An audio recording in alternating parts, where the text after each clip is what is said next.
It's me. So look, I'm going to talk to you guys about 4 ways writers can use Instagram's algorithm to gain your readership, okay? 4 tips. The first thing you want to do, and this is very important, you want to use your personality. So if you are a wild child, if you are serious in a comedic type of way, if you are hood, I don't care what it is, however you are at your natural state, you want to use that. The reason why this helps you gain your readership is when people are following you, they can get content from anywhere. You can really get content from anywhere, literally. But they are really subscribing to you and following to you based off of liking you, based off of getting to know you, and your books, of course. But they can't begin to know who you are if you aren't using your personality. So it is so important, writers, that you show who you are. One of the reasons why this is so important is you're not going to be able to be fake for a long time. And when you are building your readership on Instagram, it needs to be the long haul. So if you are pretending to be somebody that you like or somebody that you don't like because you think that they get more engagement than you, you're going to make a big mistake. So the first thing is use your hood if you hood. Use your wild child if you're a wild child. And watch how this begins to bring your tribe to you, okay? The the second thing rather, is you have to be consistent.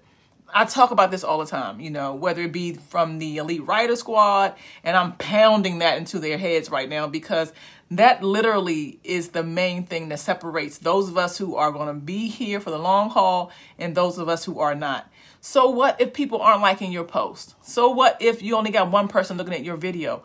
Continue to post, because what that does is it shows Instagram that you are serious about the business, the book business. They're going to know that you are active, and what they want is to send people who are active closer to people who are active. So it is so important that you are consistent. Monday through Saturday is my schedule. That's what I do. I'm a big mental health person, so on Sunday I really like to rest. But if you can't afford to do that because you are new, you don't have a reader base or whatever, you want to make sure that you're consistent. Very important, okay? The third thing is you want to create value. Value is a word that is kind of overused. I want to explain to you really quickly what I mean when I say value. Value means you are giving the reader, okay, or in this, the viewer or the reader, you are basically honoring the promise that you made to this person when they followed you. So there was something about your content that they said, okay, this is my people. This person is going to talk about books. This person is going to talk about how to write a book. This person is going to talk about their wild characters. This person is going to talk about their babies and their cats. Whatever it is, you want to make sure that you are consistently delivering that, because the reason you want to do that is everything is value based off of the person. So it's objective, okay? I happen to like weird food. I love olives. So say if I found somebody on Instagram that was an olive maker or, you know, did different flavors, I'm going to follow this person to see the different flavors of olives that are out there, to see how they cook, how they make them. I don't even know if they cook olives, but to see how they make them. I'm going to follow this person for that, right? So that now that this person is coming and they're talking about their cats more than olives or their feet more than olives, then I'm going to probably unsubscribe them. So it is very important that you make sure that you are delivering value based off of the reason they followed you. Don't switch up, you know, and it can be done. Yes, you can merge the worlds. I started my Instagram page as a writer, and I still write. I'm an active writer. I will never stop writing. I love my Twisted Babies too much. So I'm merging that into my new passion, which is teaching people how to write. Okay, so I'm balancing both worlds. But even then, it gets sticky. The difference is people know I'm going to continue to write. I'm going to put updates on here when I do write my books. And writers and readers are pretty much the same family. So if it's that closely related, it can work. But if it's two totally different monsters, do not play with it. You're going to piss people off and you're not going to be delivering value. The fourth thing is make sure you are creating the hashtags, or finding the hashtags rather, that speak to your base, your readership. Okay, you don't want to just start grabbing hashtags because you like them. Zero in on what your readers would be looking for, because that's essentially what hashtags are, the keywords of social media.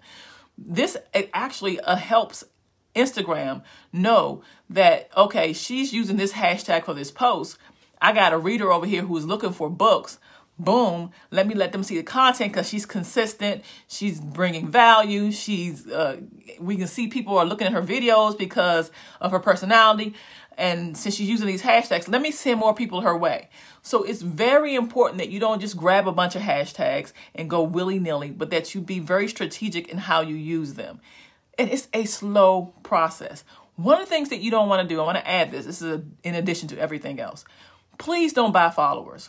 As a matter of fact, I recommend something called pruning of your Instagram list. It's going to probably take me a long time to get to 10,000 because I do regularly delete people off my Instagram. And the reason why that sometimes works is because you want to make sure that your engagement rate is high based off of the people that are following you. So that if you're buying followers, you're getting followers in this wild, weird, crazy way, this is going to do nothing but bring your whole engagement level down. So while it may make you look cool because you got 100 or 200 likes or something like that, it's not going to do anything for your pockets. Likes do not equate to dollars. You would get more money for your books off of a 300 follower list than you ever would from 10,000 people who are just following you because you paid for them or you got them in some strange way. So I want to make sure that you understand that likes do not equate to dollars. Are you sending people to your website? Are you offering them bundles? Are you offering them new products? Are you still working on the same book? If you are, you need to write a new book. So I just want to give that additional tips. You can do that. If you need help, I always say this, don't make things harder. Let me help you. Come meet your siblings at the Elite Writer Squad for the Elite Writers Academy. Click the link in the bio. Don't work harder. Come play. We have a good time. You get 2 classes a month and access to all my past classes, library classes, Instagram classes, Facebook classes. We're going to be doing everything. So you get access to all of that. I am here for you. Okay, babies? You know what I'm about to say. Get to writing.